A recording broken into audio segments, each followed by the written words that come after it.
ఓకేనా? Hi sir. Hi. Sir already TVK ఘన విజయంలో ఉంది.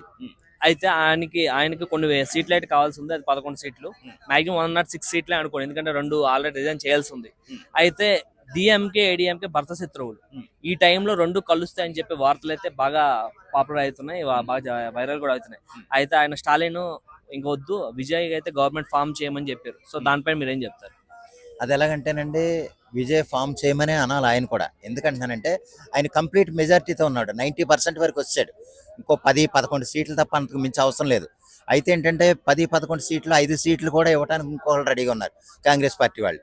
మిగిలిన సిపిఎం 2, సిపిఐ 2, పిఎంకే 4 ఎన్నో ఉన్నాయి.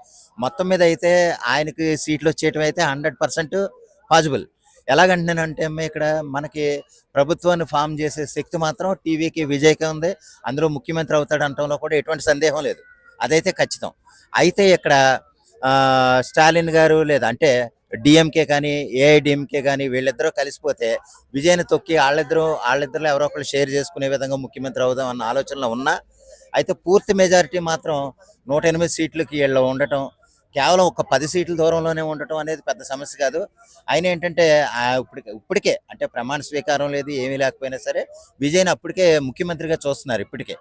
అయితే ఏంటంటే ఇది ఖచ్చితంగా అధికారంలోకి వచ్చే పార్టీగాను, అధికారంలోకి వచ్చే నాయకుడిగాను చూస్తున్నారు కాబట్టి ఆ ఓడిపోయిన పార్టీలో నుంచి నాకు ఇంకో 10 సీట్లే కాదు 30 సీట్ల వరకు వచ్చే అవకాశం ఉందండి ఇంకా.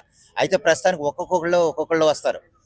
ఇప్పుడు బల నిరూపణ అవడానికి కేవలం 11 సీట్లు మాత్రమే రెడీగా ఉన్న 11 సీట్ల నుంచి అటు డిఎంకే కానీ ఏఐడిఎంకే నుంచి అయినా వచ్చేస్తారు. ఇటు కాంగ్రెస్ 5 సీట్లతో పాటు రాను రాను చాలా మంది ఈ పార్టీలోకి వచ్చే అవకాశాలు అయితే చాలా ఉన్నాయి. అదైతే వాస్తవం అండి. అంటే ఇంకా లార్జెస్ట్ పార్టీగా పెద్ద పార్టీగాను ఒక అంటే ఒక యువనాయకుడిగాను విజయ్ ముఖ్యమంత్రి అవుతాడంటే సందేహం లేదు. అయితే రాష్ట్రపతి దగ్గరికి ఆల్రెడీ విజయ్ వెళ్తే విజయ్కి ఏమని చెప్పారంటే 118 సీట్లు తెచ్చుకున్న తర్వాత నా దగ్గర రండి అని చెప్పి అయితే ఆయన డైరెక్ట్ గా చెప్పారు ఆయన. అవును. సో దానికోసం అని చెప్తారు. అది ఎలాగంటేనండి, ఈయనకి కాంగ్రెస్ మద్దతు ఇస్తే వచ్చిన సీట్లు ఏంటంటే 113 సీట్లు వచ్చేసినాయి. 113 సీట్లతో గవర్నర్ గారిని కలిస్తే గవర్నర్ ఆహ్వానం ఇచ్చారు. గవర్నర్ గారిని కలిస్తే ఏంటంటే నాకు అంటే నేను ప్రభుత్వాన్ని ఏర్పాటు చేసే అవకాశం ఇవ్వండి అని విజయ్ గారు అడిగినప్పుడు, కాదు పూర్తిగా బల నిరూపణ చేసుకురా అంటే 118 సీట్లు ఖచ్చితంగా నిరూపించుకుని రండి, మీకు అవకాశం ఇస్తానని మీరు గవర్నర్ గారు చెప్పడం కూడా మనం చూసాం. అయితే ఏంటంటే దానికి సంబంధించి ఇంకా టైం ఉంది కాబట్టి నువ్వు ఈ లోపల బల నిరూపణ చేసుకో, ఎన్ని సీట్లు కావాలో అన్ని మీరు నిరూపణ చేసుకో, అప్పుడు తర్వాత ఇదంటే ఈయన విజయ్ గారు అడగటానికి కూడా చిన్న లాజిక్ ఉంది. గతంలో ఏంటంటే మన కర్ణాటకలో యడ్యూరప్ప గారికి కూడా పూర్తి మెజార్టీ లేకముందే అవకాశం ఇచ్చారు. అవకాశాన్ని కూడా ఈయన కూడా అలాగే ఇస్తారన్న ఉద్దేశంతో ఏమన్నా అడుగుంటారా, లేకపోతే ఇంకెవరో తన పార్టీలోకి వచ్చే వాళ్ళు లేరు అనుకున్న ఉద్దేశంతో అన్నారో తెలియదు. కానీ వాస్తవానికైతే ఆయన పార్టీలోకి రావడానికి అయితే చాలా మంది ఉన్నారు. ఆ విధంగానే బల నిరూపణకి అయితే డౌట్ లేదండి. పూర్తిగా అయితే కనుక 118 సీట్లు ఖచ్చితంగా ఉంటాయి. ఖచ్చితంగా విజయ్ మాత్రమే సీఎం అవుతాడు. కాకపోతే ఏంటంటే ఇప్పుడు 118 సీట్లు కావాలన్నా ఇప్పుడు ఆల్రెడీ 2 సీట్లు ఆయన రిజైన్ చేయాల్సి ఉంటది విజయ్ గారు. అంటే 106 సీట్లు. 106 సీట్లకి కాంగ్రెస్ 5 సీట్లు ఇచ్చినా సరే టోటల్ 111 సీట్లు అవుతున్నాయి. ఇంకా 7 సీట్లు కావాలి. కానీ ఇంకే పార్టీలు కూడా ఇస్తలేవు. డిఎంకే గానీ ఏడీఎంకే గానీ ఇస్తలేరు కావాలని చెప్పి. అయితే ఒకవేళ గవర్నమెంట్ ఫామ్ అవ్వకపోతే ప్రెసిడెంట్ రూల్ వచ్చే అవకాశాలు కూడా ఉన్నాయి కానీ సార్. అవునండి, ఉన్నాయి.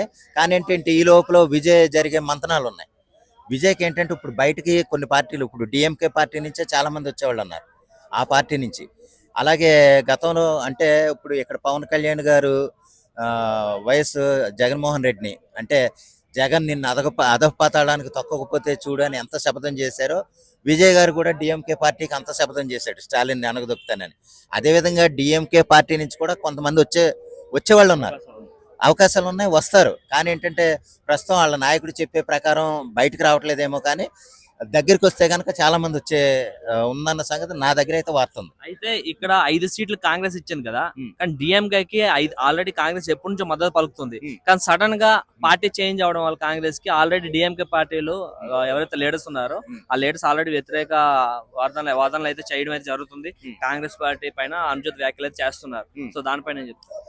ఇక్కడ ఏంటంటే భావసారూప్యం ప్రకారం వెళ్తారండి. యాక్చువల్గా డిఎంకే కాంగ్రెస్ అలయన్స్ మీదే వాళ్ళు ఉన్నారు. డిఎంకే అంటేనే కాంగ్రెస్కి ఇష్టం, దాన్ని బట్టి వాళ్ళు జత కట్టారు. కొంతమంది సానుభూతి పరులు ఉన్నారు. అయితే ఇక్కడ టీవీకే విజయ్ గారు కూడా బీజేపీకి వ్యతిరేకంగా ఉన్నారు, కాంగ్రెస్కి దగ్గర ఉన్నారని కాదు. బీజేపీకి గతంలో ఆయన సినిమాల్లో కానీ కొన్ని కొన్ని సందర్భాల్లో కానీ బీజేపీకి వ్యతిరేకంగా ఉన్నారు. బీజేపీకి ఎప్పుడైతే వ్యతిరేకంగా ఉన్నారో కాంగ్రెస్ వాళ్ళకి దగ్గర అవుతారంటారో సందేహం లేదు.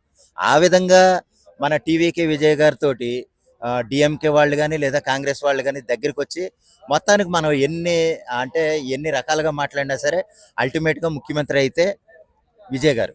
ఫైనల్ గా ఇంకో క్వశ్చన్ సార్, లాస్ట్ గా ఏంటంటే ఒక వాదన అయితే వినిపిస్తుంది. ఒక 6 నెలలు అయితే విజయ్ టైం ఇద్దాం చూడండి, ఎలాగో మనం ఇచ్చే 1000 రూపాయలు లేడీస్ కి ఇస్తున్నాం కదా, సో ఈయన 4000 ఇస్తాను, 2000 ఇస్తా అని చెప్పేసి అయితే ఆయన చెప్పారు. సో ఆ 2000 ఇవ్వలేడు ఆయన. సో 6 నెలల తర్వాత తీసేస్తే ఆయన కూర్చో ఆటోమేటిక్ దిగిపోతాడు. సో 6 నెలలు టైం ఇద్దాం అని చెప్పేసి అయితే వినిపిస్తుంది. సో ఇది ఎంతవరకు 6 నెలలు కూర్చోబెట్టడం? అది డిఎంకే వాళ్ళ స్ట్రాటజీ అండి, స్టాలిన్ గారి స్ట్రాటజీ. యాక్చువల్గా ముందు వ్యతిరేకంగా ఉన్నారు. సరే ఇప్పుడు అవకాశం ఇద్దాం చూద్దాం అని అంటే ఇంకా కామ్గా చేతులు ఎత్తేయటమే. డిఎంకే వాళ్ళు కామ్గా ఆయన ఎలాగా ముఖ్యమంత్రి అయిపోతాడన్న సంగతే స్టాలిన్ గారికి తెలియని విషయం కాదు. అయిపోతాడు, మనం అనవసరమైన వాగుడు వాగి మనం ఉన్న పరువు పోగొట్టుకునే దానికంటే ఒక 6 నెలలు ఇచ్చినట్టు చూద్దాం. 6 నెలల్లో నిరూపణ పోకపోతే 6 నెలల తర్వాత నిరూపణ పోకుండా ఉండదండి. 130 సీట్లు దాటి అవుతుంది. అక్కడ ఆటోమేటిక్గా చాలా పార్టీల నుంచి వచ్చేస్తారు విజయ్ గారి పార్టీలు. ఎందుకంటే కొత్త పార్టీ ప్లస్ కొత్త నాయకుడు, ఇంకా రానున్న భవిష్యత్తు ఎన్నో సంవత్సరాల పాటు ఉండాల్సిన నాయకుడు కాబట్టి ఆ విధంగా అవకాశం ఉంటుంది. వీళ్ళు డిఎంకే లేదా ఏఐడిఎంకే ఏంటంటే గత 50 సంవత్సరాలుగా 40-50 సంవత్సరాలుగా వాళ్ళు ఎంత దారుణంగా ఉన్నారో మనం ప్రత్యేకంగా చెప్పనవసరం లేదు. అటువంటిది ఆ 50-40 సంవత్సరాలు ఉన్న ముసలాళ్ళని వదిలేసి కొత్త పార్టీని మళ్ళీ యువకుడిని ఎక్కువ కాలం పరిపాలించే అవకాశం ఉన్నవాడి పార్టీకే ఎక్కువ మంది వస్తారంటలో సందేహం లేదు. ఆ విధంగా ఈయనకి ఎంతో మద్దతు ఉంటుందండి. కానీ ఒక్కసారి ముఖ్యమంత్రి అయితే కనుక ఆ వాల్యూ మనం కూడా చూస్తూ ఉంటాం. Thank you sir. Thank you.